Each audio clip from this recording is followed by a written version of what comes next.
বিছানা থেকে উঠে মসজিদে চলে গেলাম। নামাজ শেষ করে কিছুক্ষণ বাইরে হেঁটে বাড়ির দিকে রওনা দিলাম। সাথে বাড়িতে আসতে আসতে নীলার সাথে কিভাবে মাপ চাইবো সেটাও ভেবে নিলাম। বাড়িতে এসে রুমে চলে গেলাম। রুমে যেয়ে দেখি নীলা এখনও জায়নামাজের উপরেই বসে কোরআন তিলাওয়াত করছে। তাই ওকে আর কিছু বললাম না। চুপ করে বিছানার এক কোণে চোখ বন্ধ করে বসে নীলার কোরআন তিলাওয়াত শুনতে লাগলাম। এই কয়েকদিনে নীলার কোরআন তিলাওয়াত শোনাটা যেন আমার অভ্যাসে পরিণত হয়ে গেছে। সকালবেলা ওর মধুর কণ্ঠে কোরআন তিলাওয়াত না শুনলেই আমার সারাটা দিন মন খারাপ থাকে। অনেকক্ষণ হলো চোখ বন্ধ করে নীলার কোরআন তেলাওয়াত শুনছি। খুব ভালোই লাগছিল কোরআন তেলাওয়াতটা। হঠাৎ কোরআন তেলাওয়াতের আওয়াজটা বন্ধ হয়ে গেল। চোখ মেলে যেই তাকিয়েছি নীলা জায়নামাজ ভার্স করতেছে। এটা আমার চোখে পড়ল। কি হলো, কোরআন তেলাওয়াত করাটা বন্ধ করে দিলে যে? নীলাকে কথাটা জিজ্ঞেস করলাম, কারণ কোরআন তিলাওয়াতটা আজ শুনতে খুব ভালো লাগছিল। জি, আজকের মতো কোরআন তেলাওয়াত করা শেষ। কেন, আপনার কি কোরআন তেলাওয়াত শুনতে ভালো লাগছিল? হুম। ও আচ্ছা, তাহলে আরও কিছুক্ষণ কোরআন পড়ে আপনাকে শোনাই। জায়নামাজটা আবার ফ্লোরে রাখতে যাব, তখন উনি আমায় বাধা দিলেন। থাক, আজকে আর দরকার নেই। তুমি জায়নামাজটা রেখে একটু এদিকে আসো তো, তোমার সাথে আমার কিছু কথা আছে। ঠিক আছে। জায়নামাজটা রেখে ওনার থেকে কিছুটা দূরে সরে বসলাম। জি, বলুন। আসলে নীলা, কালকের ব্যবহারের জন্য তোমাকে সরি বলার ছিল। কাল তোমার গায়ে চড়টা মারা আমার উচিত হয়নি। আমি বেশ অন্যায় করে ফেলেছি। তুমি প্লিজ আমাকে মাফ করে দিও। বিনয়ের সুরে কথাটা বললাম। এই, আপনি আমার কাছে মাপ চাচ্ছেন কেন? ভুলটা তো আমারই ছিল, তাই না? তাছাড়া আপনি আমার স্বামী। আমি ভুল করি বা না করি, আপনার কাছে হলে আমায় মারবেন, বকবেন, যা ইচ্ছে তাই করবেন। তাতে আমি বলার কে? মেয়েটা তো হাসতে পারে কিভাবে? যদিও বা ওর এটা একটা ফেক হাসি ছিল, আমাকে খুশি করার জন্য, যে আমি খুব সহজেই বুঝতে পারছি। তার- তারপরে ও কিভাবে পারে এত অপমানের পরেও হাসি মুখে আমার সাথে কথা বলতে? নিজেকে খুব অপরাধী মনে হচ্ছে নীলার সামনে। আমি কিভাবে পারলাম এত ভালো একটা মেয়ের গায়ে হাত তুলতে? তবুও অন্যায় করেছি, মাপ তো চাওয়াই উচিত। তুমি কি আমাকে মাপ করে দিয়েছো নাকি সেটা বলো। আবার মাপ করার কথা কোত্থেকে আসছে? আমি বললাম তো, আপনি আমায় যা ইচ্ছে তাই করেন। আমি কখনো আপনার উপর রাগ করব না, তো মাপ করব কি করে? ধন্যবাদ। তোমাকে আরেকটা কথা বলার ছিল। রিয়া আর আমার মাঝে আর কোনোদিন এসো না প্লিজ। এই কথার কোনো উত্তর দিলাম না, শুধু মাথাটা নিচু করে রাখলাম।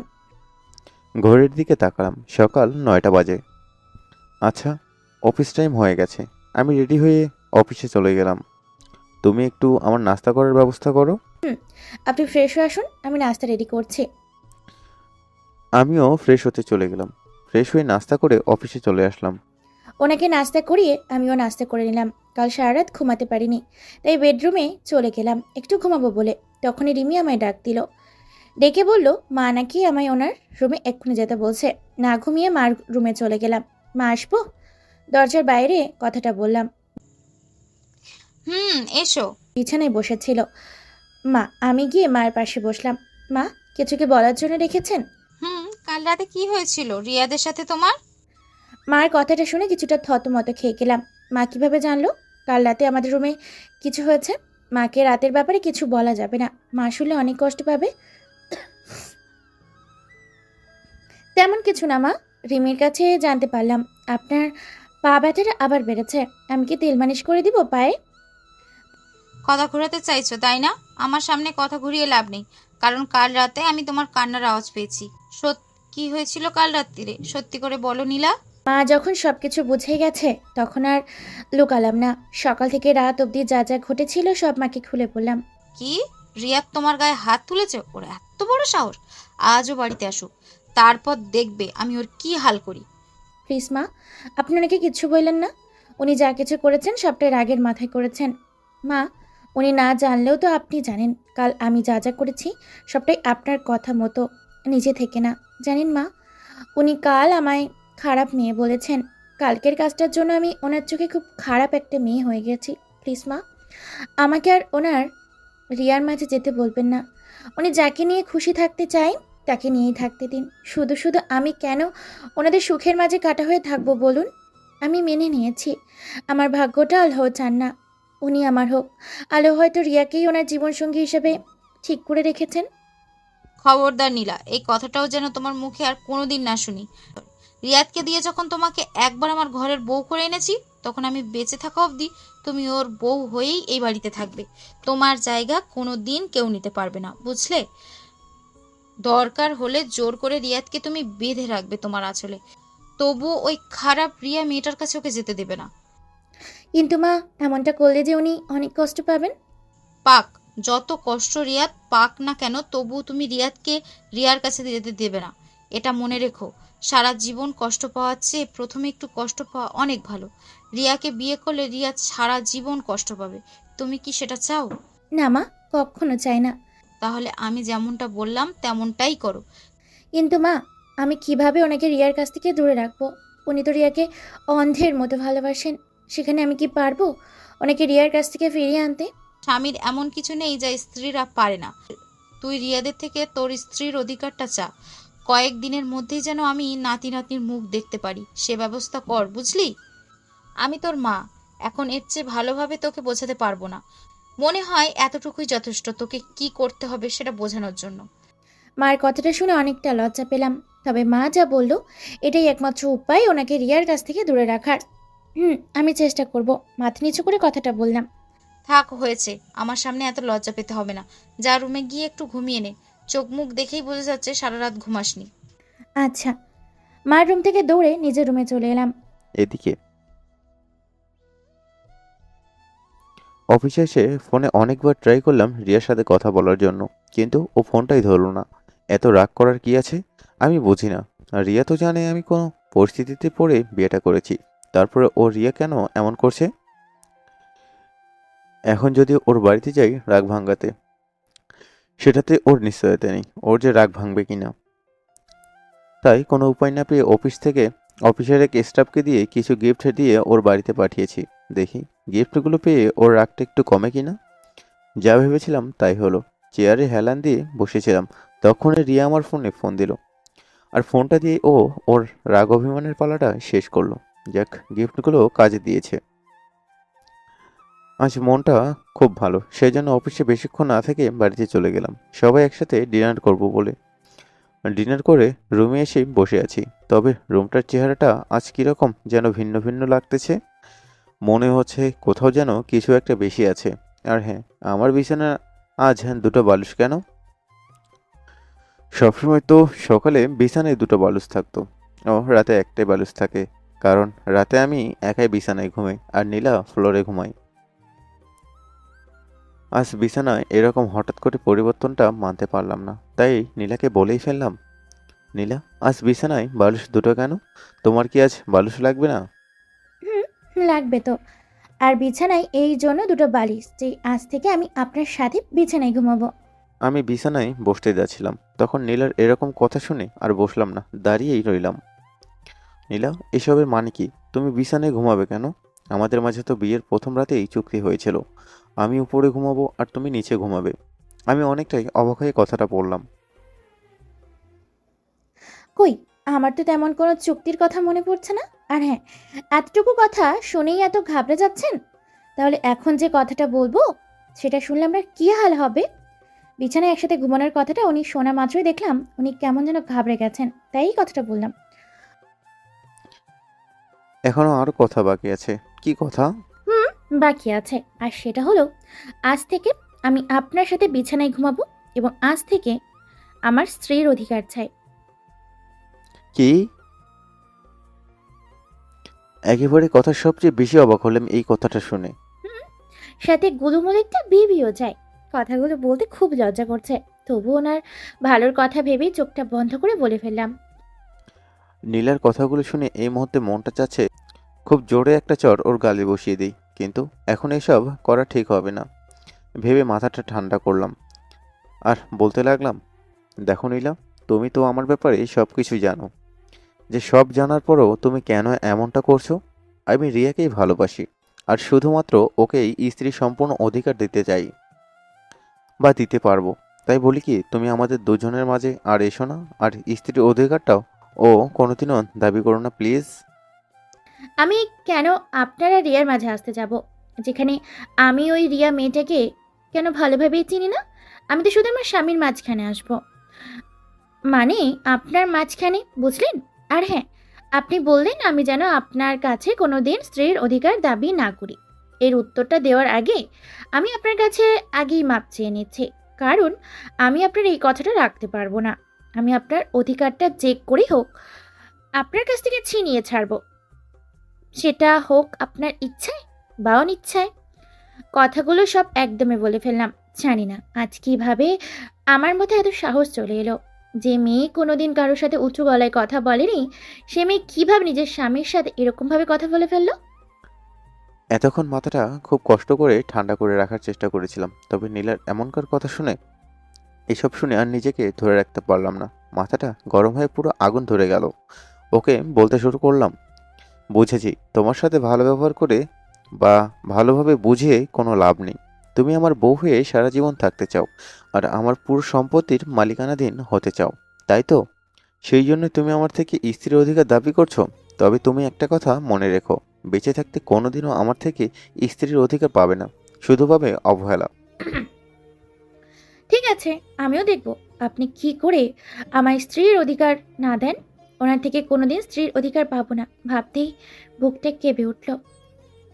ওকে, তাহলে দেখা যাক তোমার কথা সত্যি হয় না আমার কথা সত্যি হয়। বলেই বিছানা থেকে একটা বালিশ নিয়ে ফ্লোরে ঘুমাবো বলে যেতে লাগলাম। এরকম একটা মেয়ের সাথে এক বিছানায় কিভাবে ঘুমাবো? না, সেই জন্য না। নীলাকে কত ভালো একটা মেয়ে ভেবেছিলাম, কিন্তু নীলাও আর 5টা মেয়ের মতো। কথাগুলো বলেই দেখলাম উনি ফ্লোরে চাদর বিছাচ্ছেন ঘুমাবে বলে, কিন্তু ওনাকে তো নিচে ঘুমাতে দেওয়া যাবে না, তাই বলে উঠলাম। ফ্লোরে বিছানা করছেন কেন? কেন আবার ফ্লোরে ঘুমাবো তাই? তোমার সাথে তো আর এক বিছানায় ঘুমানো যাবে না, তাই না? ফ্লোরে ঘুমালে আপনার খারাপ ছাড়া ভালো হবে না বলে মনে হয় না। আজ সকালে মা ফ্লোরে বিছানা পাতা দেখে ফেলেছে, মনে হয় কিছু একটা সন্দেহ করেছে। বাকিটা আপনিই বুঝতে পারছেন একটু পর কি হতে পারে। নীলা কি বোঝাতে চাইছে তা খুব আমি ভালো করেই বুঝলাম, তাই কোনো কথা না বলে বিছানার এক কোণে শুয়ে পড়লাম। নীলা আর আমার মাঝে কোলবালিশ দিয়ে দেওয়া। কোলবালিশের এই পার যেন তোমায় না দেখি। আজ এমনিতেই অনেক বেশি বলে ফেলেছি, সেজন্য কথা আর বাড়ালাম না। বলে দিলাম। ওপাশ ফিরে শুয়ে পড়লাম। আজ মনে হয় ওনার চোখে সত্যি অনেক নিচে নেমে গেলাম, কিন্তু আমি বা কি করব? ওনার ভালোর জন্যই তো এসব করলাম। তবে কেন জানি না মনকে মিথ্যে সান্ত্বনা দিয়েও শান্তি পাচ্ছি না। শুধু এটা ভেবেই কান্না করছি যে ওনার চোখে অনেক খারাপ মেয়ে হয়ে গেলাম। দুজনেই ঘুমিয়ে গেলাম। এরপর প্রায় 17 দিন কেটে গেল। ওনার কথাই সত্যি হবে বলে মনে হচ্ছে। এই 17 দিনে সত্যি বলতে প্রত্যেকটা দিনই ওনার অবহেলা পেয়েছে। তারপর আমি চেষ্টা করে যাচ্ছি ওনার একটু ভালোবাসা পাওয়ার জন্য। এই কয়েকদিনে উনি অনেকটা পাল্টে গেছেন। আমার সাথে ঠিকমতো কথা বলে না, কথা বললেও ইচ্ছে করে খারাপ ব্যবহার করেন। আমার সাথে জেদ করে নামাজ পড়েন না, তবে আমার অনেক কেয়ার করে। যেমন মাঝে মাঝে উনি ডিনার না করতে চাইলে আমি করি না, তখন উনি জোর করে আমায় ডিনার করিয়ে দেন। সকালবেলা নামাজ শেষ করে কোরআন তেলাওয়াত করছি, তখন খেয়াল করলাম উনি চুপি চুপি আমার কোরআন তেলাওয়াত শুনছে। আমি ওনাকে বুঝতে দিলাম না যে আমি বুঝে গেছি উনি লুকিয়ে আমার কোরআন তেলাওয়াত শুনছেন, কারণ উনি এমনটা প্রতিদিনই করেন। কোরআন তেলাওয়াত শেষ করে আমি নাস্তা রেডি করতে চলে গেলাম। নাস্তা রেডি করে রুমে এলাম ওনাকে ডাকতে, কিন্তু ওনাকে পেলাম না। পরে রিমির মুখে জানতে পারলাম উনি না খেয়ে অফিসে চলে গেছেন। বুঝতে আর বাকি রইল না উনি আমার জন্যই না খেয়ে চলে গেছেন। উনি নাস্তা করেননি বলে আমিও আর সকালে নাস্তা করলাম না। বাড়ির গার্ডেনে কিছু কাজ ছিল, সেগুলো করতেই চলে গেলাম। গার্ডেনে কাজ শেষে লাঞ্চের জন্য খাবার রান্না করছে, তখন রিমি রান্নাঘরে এলো। ভাবি, তুমি কি রান্না করছো? কেন? না, তোমার সাথে তো বিয়ের পর ঠিক মতো গল্পই করতে পারি না, তাই ভাবলাম এখন কিছুক্ষণ গল্প করব তোমার সাথে। এখন পারবো না গো, এখন অনেক রান্না বাকি আছে। তাছাড়া আজ ভেবেছি তোমার ভাইয়ের জন্য দুপুরে অফিসের খাবার নিয়ে যাব। আমরা অন্য একদিন গল্প করব, ঠিক আছে? হুম। রিমি চলে যাবার পর আমি আবার রান্নায় মন দিলাম। রান্না শেষ করতে করতে দুপুর 1টা বেজে গেল। গোসল শেষে নামাজ পড়ে ওনার খাবারগুলো টিফিন বাটিতে নিয়ে বেরিয়ে গেলাম অফিসের উদ্দেশ্যে। এই প্রথম ওনার অফিসে আসলাম, তাই ওনার কেবিনটা কোথায় ঠিক বুঝতে পারছি না। অফিসের ভেতরে এসে ওনার কেবিনটা খুঁজছে। ঠিক সেই সময় পেছন থেকে খেয়ে যেন আমায় নাম ধরে ডাক দিল। পেছনে তাকিয়ে দেখি ওনার বন্ধু শিয়াব। তুমি রিয়াদের ওয়াইফ নীলা তো? কিভাবে বুঝলেন? তোমার বোরকার সাথে হাতে পায়ে মৌজা, এটা দেখেই বুঝলাম। ও। হুম, আমি তোমাকে তুমি করে বলছি, এতে তুমি রাগ করছো না তো? আসলে তোমাকে নিজের ছোট বোনের মতো মনে করি তো, তাই। আরে না না, আমি রাগ করবো কেন? আপনি তো আমার বয়সে বড়, সো তুমি করে বলতেই পারেন। ধন্যবাদ। আচ্ছা, তোমার হাতে ওই বাটিটা কিসের? টিফিন বাটির কথা জিজ্ঞেস করলাম। খাবার বাটি ওনার জন্য লাঞ্চের খাবার এনেছি। ও শুধু কি নিজের বোরের জন্যই এনেছো, নাকি এই ভাইয়ের জন্যও কিছু খাবার আছে? সরি ভাইয়া, আমি তো জানতাম না যে আপনিও খাবেন, তাই শুধু ওনার খাবারই এনেছি। উনি খেয়ে যদি কিছু খাবার বেঁচে থাকে আপনি খেয়ে নিন। থাক, রিয়াদের ঝুটা খাবার খাওয়ার আমার কোনো ইচ্ছা নেই। তুমি বরং পরের বার যখন রিয়াদের জন্য খাবার আনবে তখন বেশি করে আমার জন্যও এনো। হুম। ওকে, তাহলে আমি যাই। তুমি রিয়াদের কাছে যাও। সামনে যে রুমটা দেখতে পাচ্ছ সেটাই রিয়াদের কেবিন। শিয়াব ভাইয়া ওনার কেবিনটা দেখিয়ে দিয়ে সেখান থেকে চলে গেলেন। আমিও শিয়াব ভাইয়ার দেখানো কেবিনটায় চলে এলাম। কেবিনের দরজাটা নক না করে ভেতরে চলে গেলাম। ভেতরে গিয়ে দেখি উনি মোবাইলে কার সাথে যেন কথা বলছে। আমাকে দেখা মাত্রই মোবাইলটা কেটে দিলেন।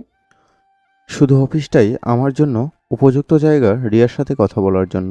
অনেকদিন পর রিয়াজ নিজ থেকেই আমার কাছে ফোন করেছে, সেই জন্য ওর সাথে মন খুলে কথা বলতেছিলাম। তখনই দেখলাম নীলা আমার কেবিনে ঢুকলো। ওকে দেখার সাথে সাথেই মোবাইলটা কেটে দিলাম। কীরকম মেয়ে, ও একজনের কেবিনে ঢোকার আগে তো নক করে ঢুকতে পারবে, সেটাও কি জানে না? মনে মনে কথাটা বললাম আমি। নীলা, তুমি এই অসময়ে আমার অফিসে কিসের জন্য এসেছো? আমি আপনার জন্য লাঞ্চ নিয়ে এসেছি, কারণে আপনার গ্যাস্ট্রিকে বুক ব্যথা করছিল, তাই আজ বাড়ি থেকে খাবার রান্না করে এনেছি। কোনো দরকার নেই আমার জন্য রান্না করে খাবার আনার। এই খাবার আমি খাবো না, তুমি এগুলো নিয়ে বাড়িতে যাও। জানি আপনি আমার উপর খুব রেগে আছেন, আর সেজন্যই আমার রান্না করা খাবার খেতে চাইছেন না। কিন্তু আপনার রাগ তো আমার ওপর, খাবারের ওপর না। তাই বলি কি, আপনি খাবারগুলো খেয়ে নিন। এমনিতেই সকালবেলা আপনি খাবার খাননি বলে আমিও কিছু খাইনি, খুব খিদে পেয়েছে যে এখন। কি, তুমি সকালে খাওনি কেন? আপনি খাননি তাই। আমি খাইনি কে বলেছে? আমি তো অফিসে এসেই অফিসের ক্যান্টিন থেকে নাস্তা করেছি। এত কিছু আমি জানি না, আপনি খাননি তাই আমি খাইনি। এখন বেশি কথা না বলে প্লিজ খেয়ে নিন, আমার খুব খিদে পেয়েছে। ওকে, খাচ্ছি, তুমি খাবারগুলো প্লেটে বারো। ওয়াশরুম থেকে ফ্রেশ হয়ে এসে খাওয়া শুরু করলাম। জানতাম উনি আমায় যতই অবহেলা করুক, আমি না খেয়ে আছি শুনলে সব কিছু করবে। আমি যা বলবো তাই। ওনাকে খাওয়ানো শেষ করে বাড়ি চলে এলাম। বাড়িতে এসে লাঞ্চ করে রুমে শুয়ে আছি, তখন মা আমার রুমে এলেন। রুমে এসে যে কথাটা বললেন সেটা আমি কোনোদিন কল্পনাও করিনি। নীলা, তোমার আপু ফোন করেছিল আজ। ও আচ্ছা, কি বললো আপু? তোমাকে আর রিয়াদকে ওদের বাড়িতে যেতে বলেছে, কিছুদিনের জন্য ঘুরে আসতে। কি আপু আমাদের ওনাদের বাড়ি যেতে বলেছেন? হুম। মা আমার কথা থামিয়ে মা বলতে শুরু করলেন। তোমার দুলাভাইকে নিয়ে চিন্তা করছো তো? তুমি নিশ্চিন্তে যাও, রিয়াদ সব সামলে নেবে। মা, কিন্তু মা উনি রাজি হবে আপুদের বাড়ি যেতে? সেটা নিয়ে তোমায় ভাবতে হবে না। তুমি শুধু রিয়াদ বাড়ি এলে বলবে আপুদের বাড়ি বেড়াতে যাব। ও যদি রাজি হয় তো হলো, না হলে আমায় বলবে, ঠিক আছে? তবুও মা, মা আমার থামিয়ে দিয়ে বলতে গেলেন। কোনো কিন্তু না, তোমরা শাহানাদের বাড়ি যাচ্ছ, বেশ, এটাই ফাইনাল। এখন রুমে যাও আর তোমাদের প্রয়োজনীয় সবকিছু প্যাক করে নাও। আচ্ছা। মা এত জোরেই কথাগুলো বললেন যে অনেকটা ভয় পেয়ে আমি চুপ করে গেলাম, কিচ্ছু বললাম না, চুপচাপ রুমে চলে এলাম। মার বলা কথাগুলো আমার এখনো বিশ্বাস হচ্ছে না, কারণ বিয়ের দিন আপু নিজ মুখে বলে গেলেন আমি যেন আর কোনোদিন ওনার বাড়ি না যাই, প্রয়োজন হলে আপু আমার সাথে দেখা করতে এখানে আসবে। এসব বলে যাবার পরও আপু ওনাদের বাড়িতে যেতে বলছে, এটা বিশ্বাস করতে কিছুটা কষ্ট হচ্ছে। পরেক্ষণেই ভাবলাম আপু নিশ্চয়ই বলেছে, না হলে মা তো শুধু শুধু আমাকে মিথ্যে বলবে না। নীলা চলে যাওয়ার পর বিছানায় বসে কিছুক্ষণ ঠান্ডা মাথায় ভাবলাম, ওদের ওইখানে পাঠিয়ে আমি বেশি ঝুঁকি নিয়ে ফেলছি না তো? নীলার দুলাভাই যে পরিমাণ খারাপ লোক, যদি ওদের কোনো ক্ষতি করে দেয়, তবে রিয়াদ থেকে ওদের দুজনকে কয়েকদিনের জন্য আলাদা রাখাই এটাই একমাত্র উপায়। এই কয়েকদিনে নীলাকে রিয়াদ আপন করে নেবে, এই আশাতেই ওদের ওইখানে পাঠানোর সিদ্ধান্ত নিয়েছি। এদিকে আজ রিয়ার সাথে বিকেলে দেখা করার কথা ছিল, এর মধ্যেই রিয়ার একটা কাজ পড়ে যাওয়াতে আজ আর দেখা করতে পারলাম না, তবে ও কাল বিকেলে আমার সাথে দেখা করবে বলেছে। আজ অফিসে শিহাব আসেনি, যার জন্য আমার একাই ওপরেই কাজের চাপ অনেক পড়েছে। কাজগুলো শেষ করতে করতে রাত 11টা বেজে গেল। কাজ শেষে অফিস থেকে বেরিয়ে পড়লাম বাড়িতে আসার জন্য।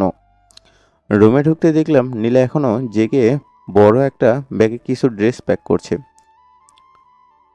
ওকে আমি দেখেও না দেখার ভান করে বিছানার এক কোণে গিয়ে বসলাম। ওনাকে রুমে আসতে দেখেই কাপড় প্যাক করা বন্ধ করে এক গ্লাস পানি এগিয়ে দিলাম। তারপর ওনার পায়ের জুতোটাও খুলে দিলাম। আপনি ফ্রেশ হয়ে আসুন, আমি খাবার দিচ্ছি। হুম। উনি ফ্রেশ হয়ে আসার পর দুজনে একসাথে ডিনার করে নিলাম। এখন ওনাকে আপুর বাড়ি যাওয়ার কথাটা কিভাবে বলবো সেটাই ভাবছি। সেই কখন থেকে বিছানায় শুয়ে আছি, ঘুম আসতেছে না। লাইটের আলোর কারণে। এত রাতে নীলা লাইট জ্বালিয়ে কি প্যাক করছে বুঝি না তো। আরও কিছুক্ষণ এভাবে পার হওয়ার পর এবার ধৈর্যের বাঁধটা ভেঙে গেল। এবার চেঁচিয়ে বলে উঠলাম, কি করছোটা কি তুমি নীলা? এত রাতে লাইট জ্বালিয়েছো কেন? কাপড় ব্যাগের ভিতর নিচ্ছি। সেটা তো আমি দেখতেই পাচ্ছি। কি জন্য কাপড় প্যাক করছো সেটা বলো। কাল আমি আর আপনি আপুর বাড়ি যাচ্ছি, তাই আপনার সবকিছু প্যাক করে নিয়েছি। যদি আর কিছু বাকি থাকে বলবেন, সেগুলো নিয়ে নিব। ও আচ্ছা, তাহলে ব্যাগ গুছিয়েই সকালে চলে যাও। ঘুমের চোখে নীলাকে কি বললাম তা ভালোভাবে না বুঝেই কথাটা বলে ফেললাম। যখন বুঝতে পারলাম ওর পুরো কথাটা, তখন আমি বিছানা থেকে লাফ দিয়ে উঠে বসতে লাগলাম। কি? আমি আর তুমি তোমার আপুর বাড়িতে যাচ্ছি? কখন? আমাকে তো আগে জানাওনি। তাছাড়া আমি কাল কোথাও যেতে পারবো না। ঠিক আছে, আপনি যে যাবেন না সেটা আমায় না বলে মাকে বলে আসুন। মা বলেছে আপনি যদি না যেতে চান আপনার খবর আছে। না, ভয় দেখাচ্ছ? না তো। আর হ্যাঁ, আমি তো ভুলেই গিয়েছিলাম আরেকটা কথা বলতে। মা বলতে বলেছে আপনি যখনই যেতে মানা করবেন তখনই যেন কথাটা মাকে বলি। দেখ, আমি মাকে বলে আসি আপনি যাবেন না বলে যেই রুম থেকে বেরোতে নিব তখনই উনি আমায় আটকালেন। থাক, মার কাছে যেতে হবে না। আমি কাল চলে যাব, তবে বিকালের পর। ওকে, কিন্তু বিকালের পর কেন যাবেন? আমরা তো সকালবেলায় যেতে পারি। এতে করে আপুর বাড়িতে তাড়াতাড়ি পৌঁছে যাব। আমি এত কিছু তোমার বলতে পারবো না, বুঝলে? কাল বিকেল হলে চলো, নয়তো একাই যাও। এবার কথাটা আমি খুব জোরেই বললাম। ওনার সাথে যতই অভিমান করি না কেন, এখন ওনার ধমক দেওয়াটা আমি খুব ভয় পাই। যদি আবার ওই দিনের মতো চড় মারে। ওনার সাথে আর কথা বাড়লাম না। চুপচাপ ড্রেস প্যাক করে মাথাটা নাড়িয়ে হ্যাঁ সূচক বলে ওনার পাশে শুয়ে পড়লাম। সবসময় মাকে বলে দিবে, বিচার দিবে বলে আমাকে ভয় দেখিয়ে সব কিছু জোর করে করে নাও। শুধুমাত্র মার ভয়ে তোমাকে কিছুই বলতে পারি না। না হলে ওর যে কী অবস্থা করতাম সেটা আল্লাহই ভালো জানে, আর আমি জানি। ভালো হয়েছে নীলা আপুর বাড়িতে যাচ্ছি। ওইখানে গিয়ে ওর একটা ব্যবস্থা করব। যতদিন ওর আপুর বাড়িতে থাকবে ততদিনে ওকে অত্যাচার করব, যে আর কোনোদিন আমার কোনো কথার অমান্য হবে না। এসব ভাবতে ভাবতেই ঘুমিয়ে পড়লাম। সকালে ঘুম থেকে উঠে নীলাকে নিয়ে শপিংয়ে চলে গেলাম। ওর নাকি কিছু জামা লাগবে, সাথে ওর আপু দুলা ভাইয়ের জন্য কিছু ড্রেস নিয়ে নিলাম। রি- রিয়াকে দেওয়ার কথা মোতাবেক বিকেলে ওর সাথে দেখা করে নীলা আর আমি বেরিয়ে পড়লাম ওর আপুর বাড়িতে যাওয়ার উদ্দেশ্যে। বাড়ি থেকে বের হওয়ার সময় মা টিমি সাথে দেখা করেই এরপর এসেছি। নীলাদের গ্রামের বাড়ি দিনাজপুর। এত দূরে গাড়ি চালিয়ে যাওয়াটা বেশি ভালো হবে না বলেই আমরা দুজনে বাসে করে রওনা দিলাম। প্রায় 5 ঘন্টা পর নীলাদের গ্রামের বাড়ির সামনে এলাম। সারাটা রাস্তা নীলা আমার কাঁধে মাথা দিয়ে ঘুমিয়েছিল। বাসে অনেক লোকজন থাকায় সেখানে আর কিছু বলতে পারিনি, আর আমি ওকে কিছু বলার চেষ্টাও করিনি। নীলার আপুর বাড়ির সামনে এসে একবার কলিং বেল বাজাতেই ওর আপুটা এসে দরজা খুলে দিল। রাতে কারোর সাথে তেমন কোনো কথাই হলো না। সবাই ডিনার করে যে যার রুমে গিয়ে ঘুমিয়ে পড়লাম। সকালে নীলা কোরআন তিলাওয়াত করতেছে, সেটা আমি শুনছি, তবে আর চোখ বুঝে না, ওর পাশেই বসে শুনছি। এটা ওর একটা কারণ আছে, যা পরে বুঝবেন। আজ ওনার কি হলো? প্রতিদিন তো লুকিয়ে লুকিয়ে কোরআন তেলাওয়াত শুনতো, আর আজ আমার পাশে বসে। ব্যাপারটা কি? যাকে আমার এখন এসব ভেবে লাভ নেই। আজকের মতো কোরআন তেলাওয়াত শেষ। এখন রান্নাঘরে গিয়ে সবার জন্য নাস্তা তৈরি করি গিয়ে। যাই নামাজটা গুছিয়ে যেই রুম থেকে বেরোতে যাব তখনই ওনার ডাক। কোথায় যাও? রাস্তা বানাতে হবে, তাই রান্না করতে যাচ্ছি। যেতে হবে না, এখানে বসে আরো কিছুক্ষণ কোরআন তিলাওয়াত করে শোনাও। আমার মনে তো অন্য কিছু চলছে। যেতে হবে না মানে? তাহলে নাস্তা কে বানাবে? আজ সকালে খাবি নি বা কি? কেন? তোমরা আপু নাস্তা বানাবে? আমরা এখানে বেড়াতে এসেছি, কাজ করতে নয়, বুঝেছো? সো এখন তুমি জায়নামাজটা ফ্লোরে রেখে আমায় কোরআন তেলাওয়াত করে শোনাও। কিন্তু নীলার কথা থামিয়ে দিয়ে আমি বলতে লাগলাম, কোনো কিন্তু মিন্তু না। ভালো স্ত্রীরা কখনোই স্বামীর অবাধ্য হয় না। কোনো কথা না বলে কোরআন তেলাওয়াত করে শোনাও তো। এবার দেখলাম নীলা কোনো কথা না বলে চুপচাপ এসে কোরআন তেলাওয়াত করে শোনাতে লাগলো। নীলা যে আমাকে স্বেচ্ছায় কোরআন তেলাওয়াত করে শোনাচ্ছে না, ওটা ওর মুখ দেখলেই খুব ভালো করেই বুঝতে পারছি। বাড়িতে থাকতে তো সব সময় মায়ের কথা বলে আমাকে ভয় দেখাতে। এবার দেখব কি করে আমাকে মায়ের কথা বলে ভয় দেখাও। এবার অবশ্য তোমার এত অত্যাচার করবো যে তুমি নিজে ইচ্ছে আমাকে ছেড়ে চলে যাবে। তো ভয় দেখাবে কিভাবে? ঘন্টা খানেকের মতো কোরআন তেলাওয়াত করার পর আমি নীলাকে থামতে বললাম, থাক হয়েছে, আজকের মতো আর কোরআন তেলাওয়াত করো না, এখন তুমি উঠতে পারো। হুম, জায়নামাজটা আলমারিতে রেখে রুম থেকে বেরোতে নিলাম। তখনই উনি পুনরায় আমায় ডাকলেন। তোমাকে আমি কোরআন তেলাওয়াত পড়া বন্ধ করতে বলেছি, কোথাও যেতে না। কোথাও যাচ্ছ? রাগী ভাব নিয়ে কথাগুলো বললাম। জি, রান্নাঘরে। তোমাকে না একবার বললাম আমরা এখানে বেড়াতে এসেছি, কাজ করতে নয়? তারপরও কেন তুমি আবার আমার কথা না শুনে রান্না করতে যাচ্ছ? মাথা নিচু করে দাঁড়িয়ে রইলাম। হয়েছে হয়েছে, মাথা নিচু করে দাঁড়িয়ে থাকতে হবে না। এখানে আসো, আমার মাথাটা টিপে দাও, মাথাটা খুব ব্যথা করছে। এবার একবার বলাতে নীলা এসে আমার মাথাটা টিপে দিতে লাগলো। প্রায় আধা ঘন্টা ধরে ওনার পাশে বসে মাথা টিপে দিচ্ছি। এখানে আপু তো হয়তো জেগে গেছে। আর আপু যদি জেগে দেখে আমি এখনো নাস্তা বানাইনি, তাহলে আমার খবর আছে। কারণ কাল রাতেই আমাকে আপু বলেছিল আজ সকালে আমি নাস্তা বানাবো। এখন কি করি? উনি তো আমি রান্নাঘরে যেতেই দিচ্ছে না। বালিশে মাথা দিয়ে শুয়ে আছি, এদিকে নীলা আমার মাথা টিপে দিচ্ছে। খুব ভালো লাগছে নীলার নরম হাতের স্পর্শ পেতে। সাথে এটা ভেবে খুব খুশি হচ্ছে যে আজকে নীলা খুব বিরক্ত করতে পারছি। নীলার মুখে স্পষ্ট ভয়ের ছাপ। ও যে কি জন্য ভয় পাচ্ছে সেটাও আমি জানি। কাল রাতে নীলা ওর আপুকে বলেছিল ও আজ সকালে নাস্তা বানাবে। সেই জন্য নীলাকে নানান ধরনের ছুতো করে ঘরে আটকে রেখেছি, যাতে ও সময় মতো রান্না করতে না পারে। আর ওর আপু সেই জন্য ওকে অনেক বকা দিক। খুশির মুহূর্তটা আসতে আর বেশি সময় লাগলো না। একটু পরে নীলার বোন আমাদের রুমে আসলো। রুমে এসে নীলাকে বিছানায় বসে থাকতে থেকে বলে উঠল, আপু, কিছু বলতে যাব, তখন উনি বলে উঠলেন। আসলে আপু, নীলা তো এইমাত্রই ঘুম থেকে উঠলো, সেই জন্য নাস্তা বানাতে যেতে পারেনি। এই সময়টার জন্যই অপেক্ষা করেছিলাম আমি। মাথা নিচু করে দাঁড়িয়ে রইলাম। চলো। নীলা রুম থেকে বেরিয়ে যাওয়ার পরেই খুব জোরে জোরে হাসতে লাগলাম। সব সময় মাকে দিয়ে আমাকে বকা খাওয়ানো হয়, তাই না? এবার বুঝুক নিজের লোকদের কাছে বকা খেলে কেমন লাগে। তবে এটুকু টর্চার করলে তো হবে না, তবে ওকে আরো অনেক বড় টর্চার করতে হবে, যাতে নিজের ইচ্ছায় ও আমাকে ডিভোর্স দেয়।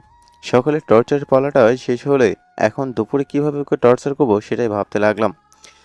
কিছুক্ষণ ভাবার পর সেটাও ভেবে নিলাম। তবে সারাদিন তেমন কোনো সুযোগ না পাওয়ায় নীলাকে কিছু করতে পারলাম না।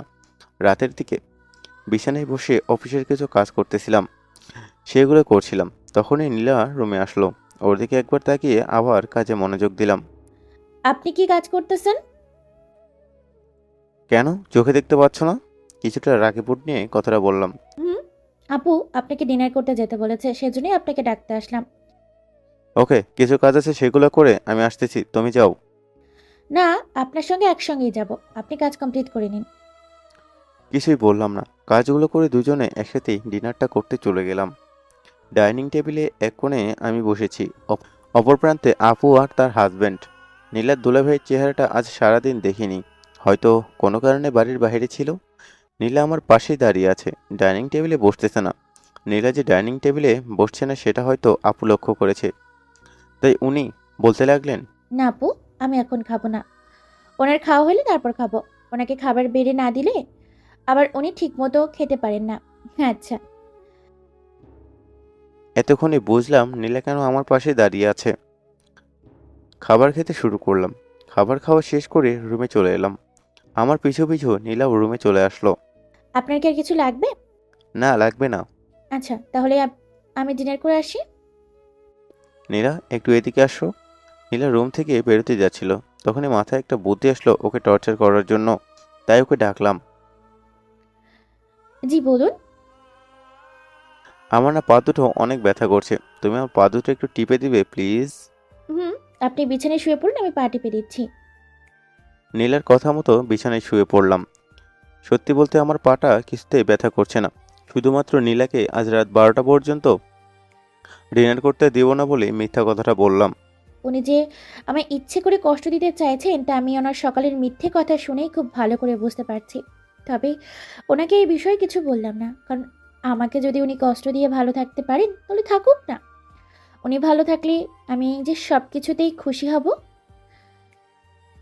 আমি এখন একটু ঘুমাচ্ছি, তবে আমি যতক্ষণ পর্যন্ত পা টেপাটা বন্ধ করতে না বলবো ততক্ষণ পর্যন্ত তুমি পা টেপাটা বন্ধ করবে না।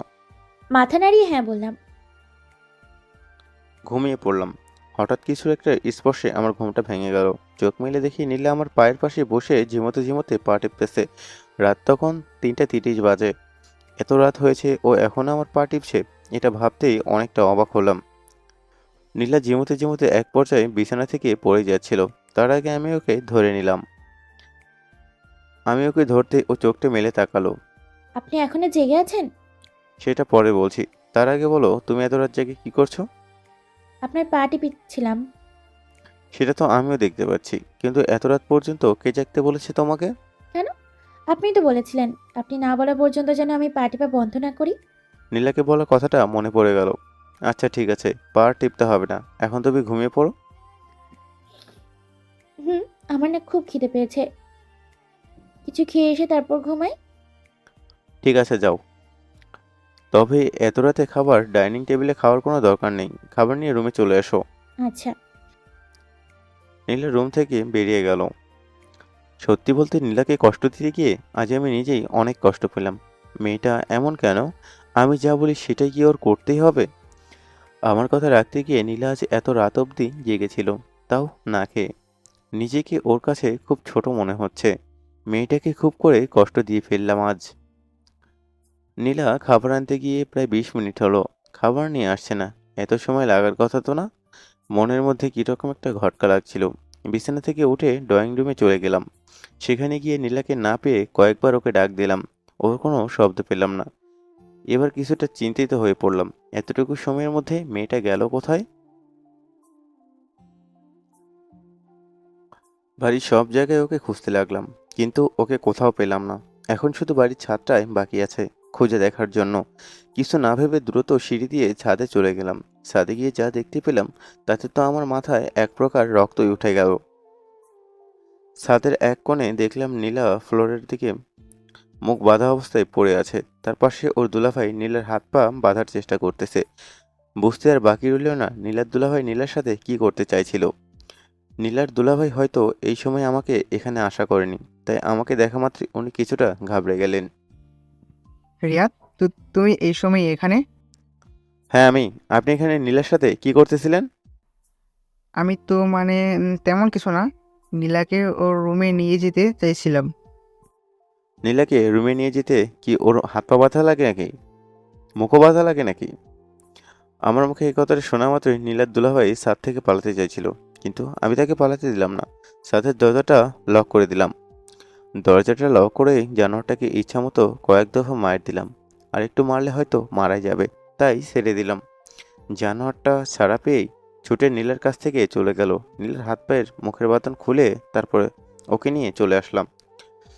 নীলার হাত পায়ের মুখের বাঁধন খুলে দিতেই ও আমাকে জড়িয়ে ধরে খুব জোরে জোরে কান্না করতে লাগলো। নীলার জামার কয়েকটা অংশ ছিঁড়ে গেছে, যা আমি স্পষ্টভাবেই দেখতে পেলাম। নীলা আমায় জড়িয়ে ধরে দাঁড়িয়ে আছে, তবে বারবার মাথা ঘুরে পড়ে যেতে নিচ্ছিল। মনে হয় অতিরিক্ত উত্তেজিত হওয়ার পরে কারণে এমনটা হয়েছে। নীলাকে কোলে করে রুমে নিয়ে আসলাম। ও এখনো প্রচুর কান্না করতেছে। কান্না করতে করতে ওর হেঁচকি উঠে গেছে। নীলা প্লিজ তুমি শান্ত হও, আমাকে বলো ওইখানে কি হয়েছিল। নীলা এখনো আমাকে খুব শক্ত করেই জড়িয়ে ধরে আছে। আমি রান্নাঘরে গিয়েছিলাম খাবার আনার জন্য, তখনই হঠাৎ করে উনি আমায় মুখটা চেপে ধরেন। প্রথমে না বুঝলে পরে বুঝেছিলাম এটা ওনার কাজ। উনি আমায় রান্নাঘর থেকে তখন জোর করে টেনে ছাদে নিয়ে যান। তারপর আমার হাত পা বেঁধে আমাকে জোর করে খারাপ কিছু একটা করার চেষ্টা করে। কথাগুলো বলেই ওনাকে জড়িয়ে ধরে কাঁদতে লাগলাম। আচ্ছা, যা হবার তা তো হয়েই গেছে। এখন তুমি প্লিজ কান্নাটা থামাও। আমিও নীলাকে জড়িয়ে ধরলাম, ওর কান্না থামানোর চেষ্টা করছি। জানেন, উনি আমার গলায় পিঠে হাত দিয়েছে। এটা তেমন কোনো ব্যাপারই না, এতে তেমন কিছুই হবে না। নীলাকে কথাগুলো বলে সান্ত্বনা দেওয়ার জন্য বললাম, কিন্তু এদিকে আমি নিজেই খুব রেগে যাচ্ছি। এটা ভেবে যে ওই জানোয়ারটা আমার বউয়ের শরীরে হাত দিয়েছে, মনটা চাচ্ছে ওই লোকটাকে এক্ষুনি মেরে ফেলি। তবু আ- আমার শরীরে তো শুধুমাত্র আপনার একারই অধিকার, আর উনি এমনটা করলেন। আমার শরীরটা অপবিত্র বানিয়ে দিলেন। এই কারণে তো আমি আপনার কাছে সারা জীবন একটা খারাপ মেয়ে হয়ে থাকবো। কে বলেছি তুমি সবসময় আমার কাছে খারাপ মেয়ে হয়ে থাকবে? তুমি সারা জীবন আমার কাছে সবচেয়ে ভালো মেয়ে হয়েই থাকবে, বুঝলে? তাছাড়া আজকের ঘটনার জন্য তো তুমি দায়ী নও, দায়ী হচ্ছে ওই জানোয়ারটা। আচ্ছা, তুমি আমায় এখন একটু ছাড়ো, আমি দরজাটা লক করে আসি। এই না, আপনি আমার একারে কোথাও যাবেন না। দরজা লক করতে যাচ্ছি, দূরে কোথাও না। ঠিক আছে, তুমিও আমার সাথে এসো। নীলাকে জড়িয়ে ধরা অবস্থায় দরজাটা বন্ধ করে বিছানায় এসে বসে পড়লাম। আজ আপনি ঠিক সময় যদি যাতে না যেতেন, তাহলে আমাকে ওই জয়তানটা মেরেই ফেলতো। তখন আমি আপনাকে ছাড়া একা একা কিভাবে থাকতাম। আমি যে আপনাকে অনেক ভালোবাসি, অনেক। আবার কান্না করতেছে, প্লিজ কান্নাটা থামাও আর শুয়ে পড়ো। নীলার চোখ দুটো মুছে দিলাম। না, এই বাড়িতে আমি কিছুতেই ঘুমাবো না। আমাকে এক্ষুনি ঢাকা নিয়ে চলুন। এত রাতে আমরা কোনো গাড়ি তো পাবো না, আমরা বরং কাল সকালে বাড়িতে চলে যাব, ঠিক আছে? কথা না বাড়িয়ে শুয়ে পড়লাম। তবে শোয়ার আগে ওনাকে জড়িয়ে ধরে তারপরে শুলাম। নীলের মাথায় হাত বুলিয়ে দিতে লাগলাম যাতে ও তাড়াতাড়ি ঘুমিয়ে পড়ে। প্রতিদিন আমাদের মাঝখানে কোলবালিশ থাকে, কিন্তু আজ কোলবালিশ নেই। উল্টো নীলা আমায় শক্ত করে জড়িয়ে ধরে শুয়ে আছে। নীলা যে আমায় জড়িয়ে ধরেছে এতে আমার খুব ভালো লাগছিল, তবে রিয়ার কথা ভাবলে মনে হচ্ছে আমি কিছু একটা ভুল করছি। সত্যি বলতে এই কয়েকদিনে নীলার প্রতি অন্যরকম একটা মায়া জন্মে গেছে, যার কারণে ওর কিছু কষ্ট হলে আমি নিজেও ওই সমান কষ্ট পাই। এটাই ওর প্রতি আমার ভালোবাসা কিনা সেটা বলতে পারবো না, তবে এটা শিওর নীলার কষ্ট হোক এরকম কিছু আমি আর কখনোই করতে চাই না। কিছুক্ষণ নীলার মাথায় হাত বুলিয়ে দেওয়ার পরই ও ঘুমিয়ে গেল, সাথে আমিও ওকে জড়িয়ে ধরে ঘুমিয়ে গেলাম। সকালে ঘুমটা ভাঙলো রোদের আলো মুখে পড়ায়, তবে চোখ দুটো খুলতে খুব কষ্ট হচ্ছিল। মনে হচ্ছে কেউ চোখ দুটো খুলতে বাধা দিচ্ছে। কাল সারা রাত একটুও ঘুমাতে পারিনি, কারণ মাঝরাতে অনুভব করি নীলের শরীরে প্রচণ্ড জ্বর।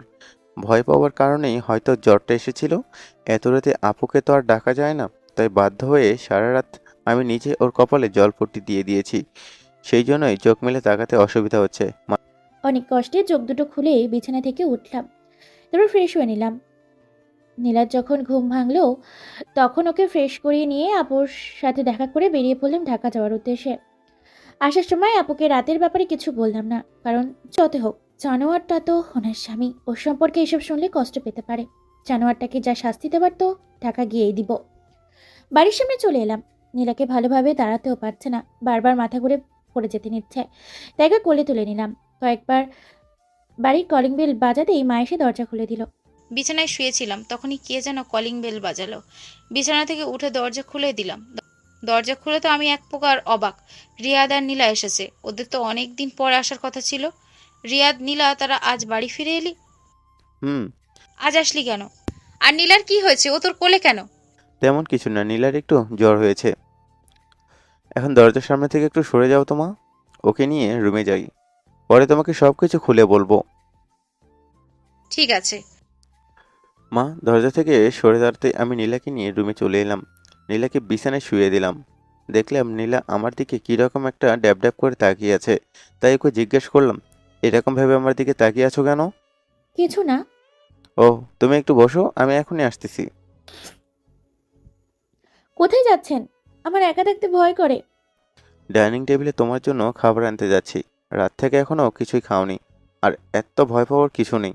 আমরা এখন আমাদের বাড়িতে আছি, বুঝতে পেরেছো? হুম, তাড়াতাড়ি আসবেন। ওকে। খাবার নিয়ে রুমে চলে আসলাম। নীলাকে বালিশে হেলান দিয়ে বসালাম। সবগুলো খাবার খাইয়ে বাড়িতে আসার সময় জ্বরের যে ওষুধগুলো এনেছিলাম সেগুলো ওকে খাইয়ে দিলাম। এবার তুমি বিশ্রাম নাও কেমন? আমি অফিসে যাচ্ছি, কিছু কাজ আছে। আর হ্যাঁ, বিছানা থেকে আজ একদমই উঠবে না। কিছু প্রয়োজন হলে রিমিকে ডাকবে। আমি যাওয়ার সময় রিমিকে বলে যাচ্ছি। হুম। এই তো, গুড গার্ল। বাড়ি থেকে বেরিয়ে অফিসে চলে এলাম। আজ অফিসে তেমন কোনো একটা কাজ নেই। শুধুমাত্র একটা খারাপ মানুষকে শাস্তি দিব বলে নীলাকে মিথ্যা বলে অফিসে এলাম। আমি কার কথা বলছি সবাই নিশ্চয়ই বুঝতে পারছেন। হ্যাঁ, আমি নীলার দুলাভাইয়ের কথা বলছি। ওর এত বড় সাহস কি করে হয় আমার বউয়ের শরীরে হাত দেওয়ার? আচ্ছা, ওর একদিন কি আমার একদিন। কথাগুলো রাগে শুনিয়ে বললাম। নীলাকে সত্যিটা বললে হয়তো ও মানা করতো, সেই জন্যই ওকে মিথ্যা বলেছি।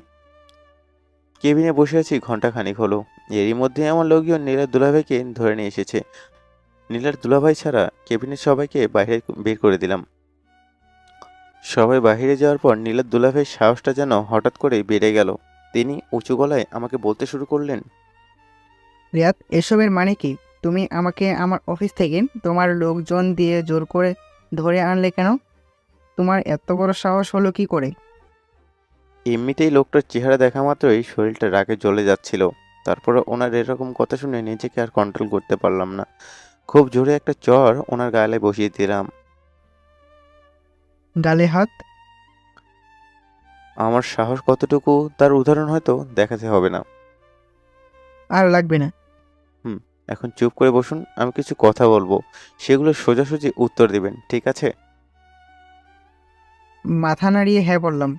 নীলের সম্পর্কে আপনার স্ত্রীর বোন হয়, তাই তো? মানে আপনার ছোট বোনের মতো। হুম। তো কাল রাতে ওর সাথে যেমনটা করতে চেয়েছিলেন তেমনটা আপনার নিজের আপন বোনের ছোট বোনের সাথেও করতেন কি নাকি? মাথা নিচু করে বসে রইলাম। কি হলো, মাথা নিচু করে রাখছেন কেন? কথা বলুন। আপনার ভাগ্যটা কি পরিমাণে ভালো তা আমি নিজেও আপনাকে বলে বোঝাতে পারবো না। যদি আপনি নীলার আপুর হাজবেন্ড না হতেন তাহলে এতক্ষণে আপনার অবস্থা যে খারাপ হয়ে যেত। আপনি কি আমায় ভালো করে চিনেন? আমি কে? আপনার সাহস কি করে হয় আমার স্ত্রীর গায়ে হাত দেওয়ার? অনেকটা রেগে ওনার কলার চেপে কথাগুলো বললাম। সরি, আমাকে এবারের মতো মাফ করে দাও। আর কোনোদিন এমন হবে না। দেখলাম এক্ষুনি কুমিরের কান্না করে দিয়েছে সে, তাই কলারটা ছেড়ে দিলাম। শিওর? 100% শিওর, আল্লাহর কসম করে বলছি। ঠিক আছে, এটাই লাস্ট সুযোগ। এখন এখান থেকে দূরত্ব পালায় যান, না হলে আমার মাথা আবার গরম হওয়ার আগেই আপনাকে যে কি করব। ওকে, ধন্যবাদ। দৌড়ে কেবিন থেকে বেরিয়ে গেলাম। রাতের দিকে অফিসের কিছু কাজ ছিল, সেগুলো কমপ্লিট করে অফিস থেকে বেরিয়ে পড়লাম। আজ রিয়াকে ফোন করেছিলাম দেখা করার জন্য, কিন্তু মন মেজাজ ভালো নেই, সেই জন্য না করে দিয়েছি। বাড়িতে চলে এলাম। ডুপ্লিকেট চাবিটা দিয়ে বাড়ির দরজাটা খুলে রুমে চলে গেলাম। রুমে গিয়ে দেখি নিলাম বিছানার চাদর ঠিক করছে। শরীর দুর্বল হওয়ার কারণে চাদর ঠিক করতে করতে মাঝে মাঝে মাথা ঘুরে পড়ে যেতে নিয়েছিল। একসময় তো পড়ে যাচ্ছিল মাথা ঘুরে। তখনই আমি দৌড়ে গিয়ে ওকে ধরে নিলাম। আপনি আজ এত তাড়াতাড়ি অফিস থেকে চলে এসেছেন? হুম। ভালো করেছেন। আপনি একটু বসুন, আমি এক্ষুনি আপনার জন্য বানিয়ে আনছি। কথাটা বলে এক পা বাড়াতে নিব, ঠিক সেই সময় উনি আমার দুখাত ধরে টেনে ওনার বুকে একদম কাছে নিয়ে গেলেন। কোথায় যাচ্ছ তুমি? তোমাকে না সকালে অফিসে যাওয়ার আগেই বলে গেলাম বিছানায় শুয়ে থাকতে সবসময়। তারপরও তুমি কেন আমার কথা না শুনে বিছানা থেকে উঠেছো? রাগী গলায় কথাগুলো বললাম। আসলে বিছানাটা খুব নোংরা হয়েছিল, তাছাড়া আপনার বাড়িতে আসার সময় হয়ে গিয়েছিল। আপনি সেই নোংরা বিছানায় যাতে না দেখেন তাই বিছানা গুছাচ্ছিলাম। অফিসে যাওয়ার আগে আমি কিন্তু তোমাকে আরেকটা কথাও বলে গিয়েছিলাম। বলেছিলাম কিছু প্রয়োজন হলে রিমিকে ডাকবে। বিছানা গোছানোর জন্য রিমিকে রেখেছিলে। এবার খুব জোরে এই কথাগুলো বললাম। সরি, আমি মনে করেছিলাম রিমিকে বিরক্ত করা ঠিক হবে না, তাই আমি বিছানা ঠিক করতেছিলাম। এবারের মতো মাফ করে দিন, আর কোনোদিন আপনার কথার অমান্য করব না, প্রমিস। হুম। এই তুমি কান্না করতেছো কেন আবার? প্লিজ কান্না থামো। আচ্ছা, আমি সরি বলতেছি। তোমাকে ধমক দেওয়ার জন্য সরি। বুঝলাম নীলা আমার ধমক শুনেই ভয় কান্না করতেছে। নীলার চোখগুলো মুছে দিলাম। আপনি ফ্রেশ হয়ে ডাইনিং টেবিলে আসুন, আমি খাবার রেডি করছি। আবার ডাইনিং টেবিলে যাওয়ার কথা বলতেছো? একটু আগে কি ধমকের কথাটা ভুলে গেলে? চুপ করে বিছানায় বসো। আচ্ছা, আমি খাবার নিয়ে আসতেছি রুমে। কখন যে নীলাকে আমি জড়িয়ে ধরেছি সেটা খেয়াল করিনি। নীলাকে নিজের থেকে ছাড়িয়ে ওকে বিছানায় বসলাম, তারপর ডাইনিং রুমের কাছে চলে এলাম। আজকে বাড়িটা খুব তাড়াতাড়ি এসেছি, যার কারণে ডাইনিং টেবিলের সামনে গিয়ে দেখি রিমি আর মা খাবার টেবিলে খাবার সাজাচ্ছে। হয়তো এখন সবাই ডিনার করতে বসবে। আমাকে মা ডাইনিং টেবিলের সামনে আসতে থেকে বলে উঠলেন, রিয়াদ, তুই আজ এত তাড়াতাড়ি অফিস থেকে চলে এসেছিস? যাক, ভালোই হয়েছে, সবাই একসাথে ডিনার করব। তুই একা কেন? নীলাকেও ডেকে আন, সবাই একসাথে ডিনার করি। না মা, নীলা ডাইনিং টেবিলে আসতে পারবে না, ওর শরীরটা খুবই দুর্বল। রিমি, আমাদের দুজনের খাবারটা একটু রুমে পাঠিয়ে দিত। ওকে। কি বলিস, নীলার জ্বর এখনো ভালো হয়নি? জ্বর তেমন একটা নেই, তবে শরীরটা অনেক দুর্বল। আচ্ছা মা, আমি রুমে গেলাম। নীলাকে খাবার খাইয়ে আবার ওষুধ খাওয়াতে হবে, তাড়াতাড়ি খাবারটা পাঠাও। ঠিক আছে, যা বাবা। রুমে এসে নীলাকে খাবার খাইয়ে ওষুধ খাইয়ে দিলাম। এরপর আমিও খাবার খেয়ে দুজনেই ঘুমিয়ে পড়লাম। হঠাৎ কিছু একটা শব্দে আমার ঘুমটা ভেঙে গেল। চোখ মেলে তাকিয়ে দেখি আমার বুকের কোলবালিশের জায়গায় নীলা আমাকে জড়িয়ে ধরে শুয়ে আছে আর গুনগুন করে কি যেন বলছে। আমি সবসময় কোলবালিশকে জড়িয়ে ধরেই ঘুমাই। নীলার কপালে হাত দিলাম, ওর কপালটা প্রচণ্ড গরম অনুভব করলাম। তার মানে আজকে ও মেয়েটার জ্বর এসেছে? না, এটা তো স্বাভাবিক কোনো জ্বর হতেই পারে না। ওকে নিয়ে আর দেরি করলে চলবে না, কালকে সকালে নীলাকে নিয়ে হাসপাতালে যেতে হবে। কিন্তু এখন যা জ্বর দেখতে পাচ্ছি, এই পরিমাণে জ্বর কাল পর্যন্ত থাকলে তো হাসপাতালে যেতেই পারবে না। ঘড়ির দিকে তাকালাম, রাত 3:50 বাজে। এত রাতে মাকে ডাকাটাকে ঠিক হবে? আর রিমি তো ছোট মানুষ, শুধু শুধুই চিন্তা করবে। সিদ্ধান্ত নিলাম মা, রিমি আর কাউকে ডাকবই না। হাতের কাছে টেবিলের উপরে পানির বোতল ছিল, সেখান থেকে একটা গ্লাসে পানি ঢেলে নিলাম। সমস্যা তো হলো, যখন একটা রুমাল নিতে যাব, রুমাল টেবিলে ছিল, তবে কিছুটা দূরে। এদিকে নীলা আমায় শক্ত করে জড়িয়ে ধরে আছে যে আমি একটু নড়তেও পারছি না। খুব কষ্ট করে রুমালটা হাতে নিলাম, এরপর ওর কপালে জলপট্টি দিতে লাগলাম। যতবারই ভিজা রুমালটা নীলার কপালে দিচ্ছি, ও ততবারই আমাকে আষ্টে পিষ্টে খামচে ধরেছে। নীলার প্রতিটা নখের আঁচড়ে আমার অবস্থা তো এক প্রকার খারাপ হয়ে যাচ্ছে। যতই হোক পুরুষ মানুষ, তাও এই প্রথম কোনো নারীকে এতটা কাছে আমি।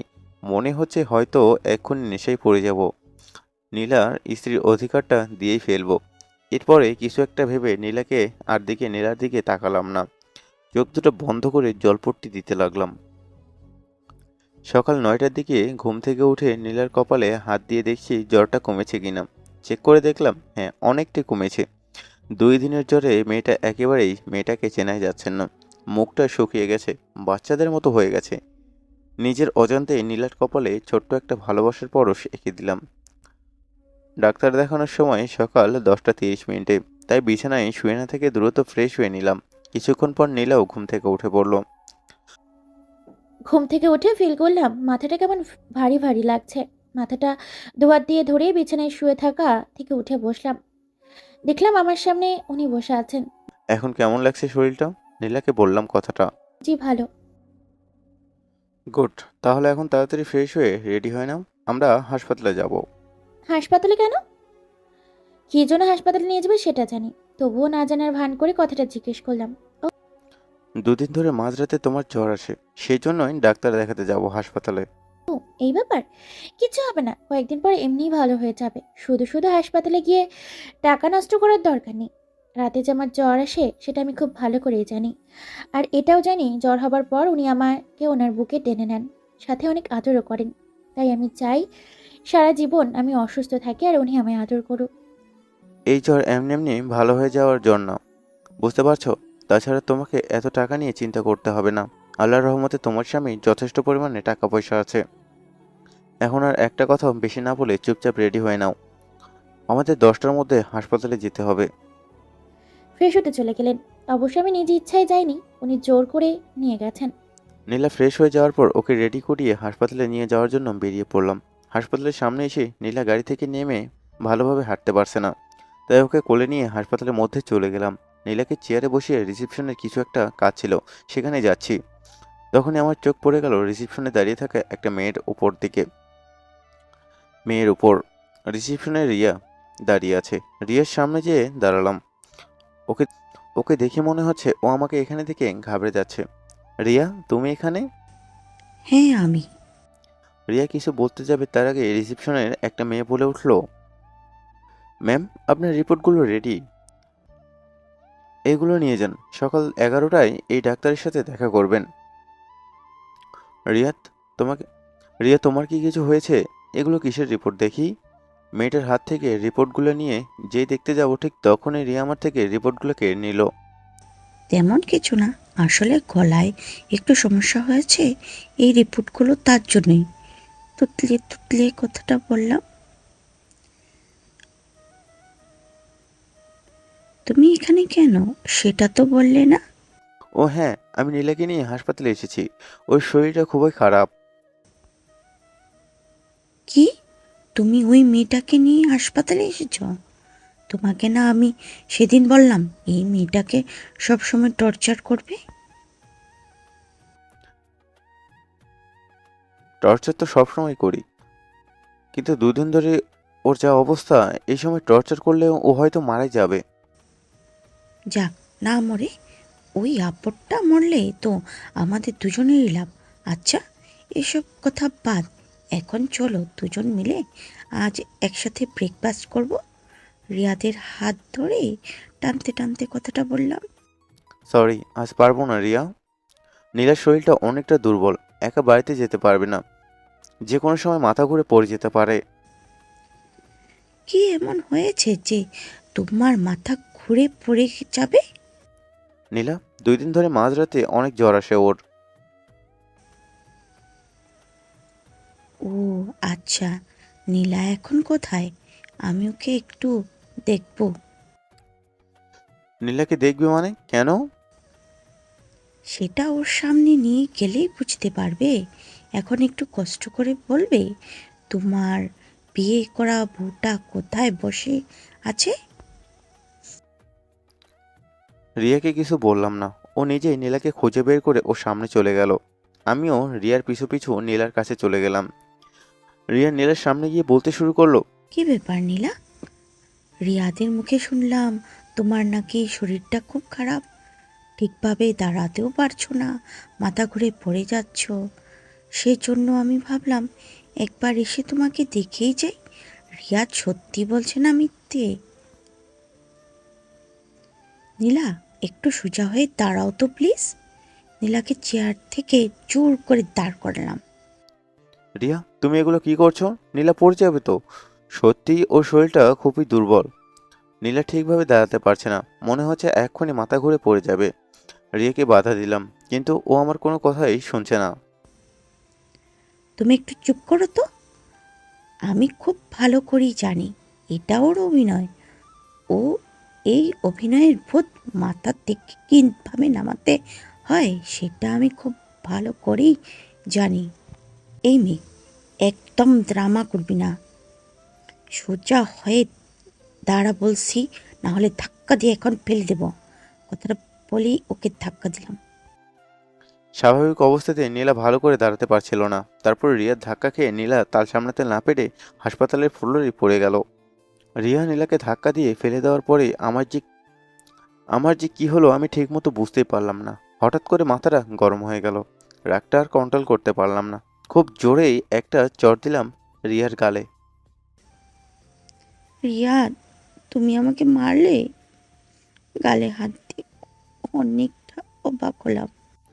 মেরেছি। মারতে বাধ্য করেছো তুমি।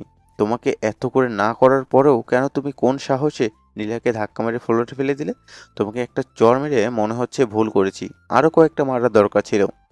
রাগের মাথায় কি বলেছি কি করেছি কিছুই মাথায় ঢুকছে না। তাই বলে তুমি রাস্তার মেয়েটার জন্য আমায় মারবে? কান্না করে দিছি। কে বলেছে নীলা রাস্তার মেয়ে?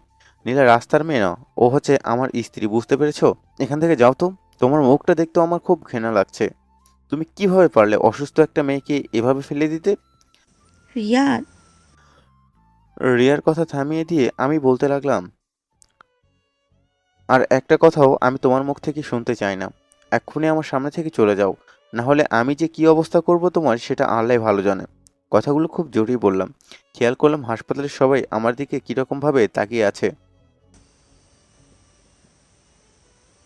কথা না বাড়িয়ে নীলার দিকে একবার রাগের দৃষ্টিতে তাকিয়ে সেখান থেকে চলে এলাম।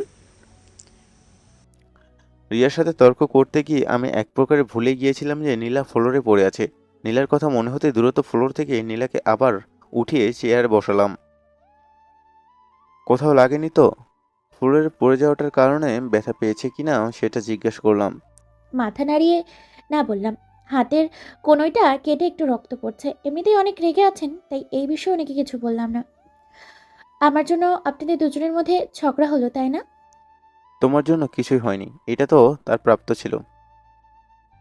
আচ্ছা চলো, আমাদের ডাক্তার দেখানোর সিরিয়াল এসে গেছে। কথাটা ঘোরানোর জন্য এই মুহূর্তে রিয়ার বিষয়ে কথা বলতে আমার ভালো লাগছে না। হুম, চলুন। নীলাকে নিয়ে ডাক্তারের কেবিনে চলে গেলাম। ডাক্তার নীলাকে কিছু টেস্ট করাতে দিয়েছে, সেগুলো হাসপাতাল থেকে করে চলে এলাম। রিপোর্ট কাল দিবে। গাড়ি নিয়ে প্রায় 45 মিনিট হলো জ্যামে বসে আছি। নীলের শরীরের অবস্থা দেখে মনে হচ্ছে কিছু ঔষধ ওকে 3 বেলায় খাওয়াতে বলেছে।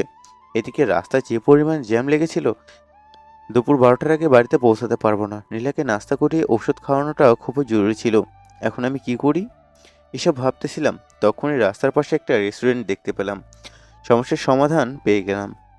রাস্তা থেকে অনেকটাই কষ্ট করে রেস্টুরেন্টের সামনে এসে গাড়িটা পার্ক করলাম।